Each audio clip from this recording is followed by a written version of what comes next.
The cervical spine has the important job of supporting the skull and allowing us to move our head to direct our vision. The cervical spine also protects the spinal cord, the connection between our brain and the rest of our body. Two common anatomic terms are useful as they relate to the cervical spine. The term anterior refers to the front of the neck. The term posterior refers to the back of the neck. The human spine is made up of 24 spinal bones called vertebrae. Vertebrae are stacked on top of one another to form the spinal column. The spinal column is the body's main upright support. 7 vertebrae make up the cervical spine, often referred to as C1 to C7. The top vertebra, C1, connects to the bottom of the skull.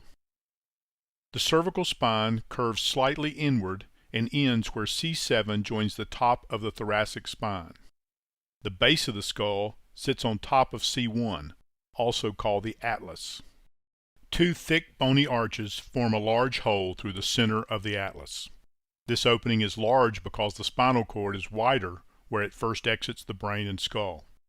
The atlas has 2 relatively large bony projections on each side. The atlas sits on top of the C2 vertebra, also called the axis. The axis has a large bony knob on top called the dens. The dens points up and fits through a hole in the atlas.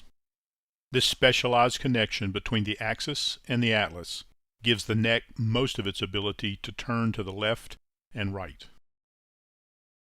Each vertebra throughout the spine is made of the same parts. The main section of each cervical vertebra, from C2 to C7, is formed by a round block of bone called the vertebral body. A bone ring attaches to the back of the vertebral body.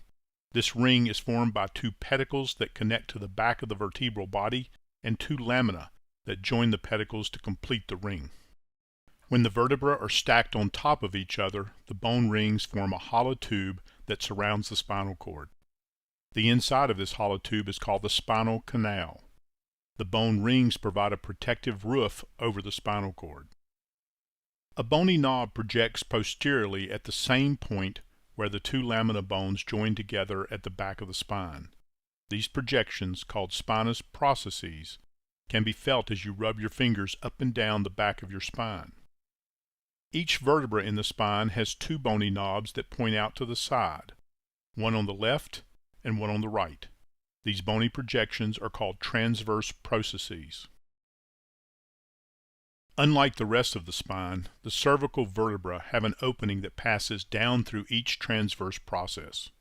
This opening, called the transverse foramen, provides a passageway for arteries that run up each side of the neck to supply the back of the brain with blood. Between each pair of vertebrae are 2 joints called facet joints.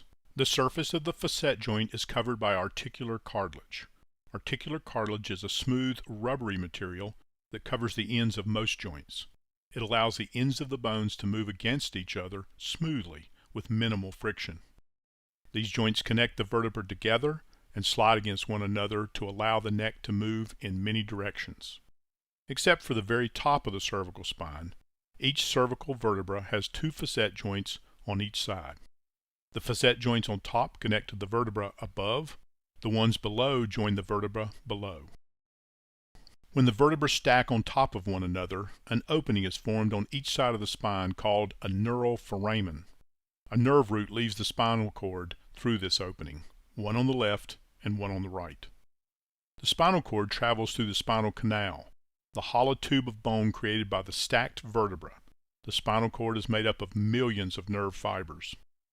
2 large nerves called nerve roots branch off the spinal cord at each level where 2 vertebrae come together, one on the left and one on the right. These nerve roots branch into the nerves that travel into the upper extremities, upper body, and to certain organs. Ligaments are strong connective tissues that attach bones to other bones. Several long ligaments connect on the front and back sections of the vertebra. The anterior longitudinal ligament runs lengthwise down the front of the vertebral bodies. The posterior longitudinal ligament attaches on the back of the vertebral bodies. The ligamentum flavum is a long elastic band that connects to the front surface of each of the lamina bones. Each set of facet joints is also surrounded by a joint capsule that is made up of ligaments. A special structure in the spine called an intervertebral disc sits between each pair of vertebrae. An intervertebral disc is made of two parts. In the center of each intervertebral disc is a spongy material called the nucleus pulposus. The nucleus pulposus provides most of the shock absorption in the spine. The nucleus is surrounded by the annulus, a series of strong ligamentous rings that attach to the vertebra above and below the intervertebral disc. The anterior cervical area is covered with muscles that run from the rib cage and collarbone to the cervical vertebra, jaw, and skull. The posterior cervical muscles cover the bones along the back of the spine and make up the bulk of the tissues on the back of the neck. A good way to understand the anatomy of the cervical spine is by looking at a single spinal segment. A spinal segment includes two vertebrae separated by an intervertebral disc, the nerves that leave the spinal cord between each pair of vertebrae, and the small facet joints that link each level of the spinal column. The intervertebral disc separates the two vertebral bodies of the spinal segment. The facet joints and intervertebral disc work together to allow bending and rotating of the cervical spine.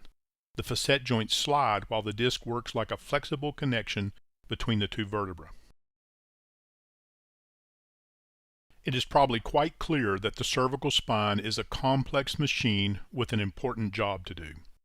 Understanding the structure and function of the cervical spine can help you better understand how problems in the neck can cause pain and dysfunction, enabling you to become more involved in your health care and better able to care for your neck problem.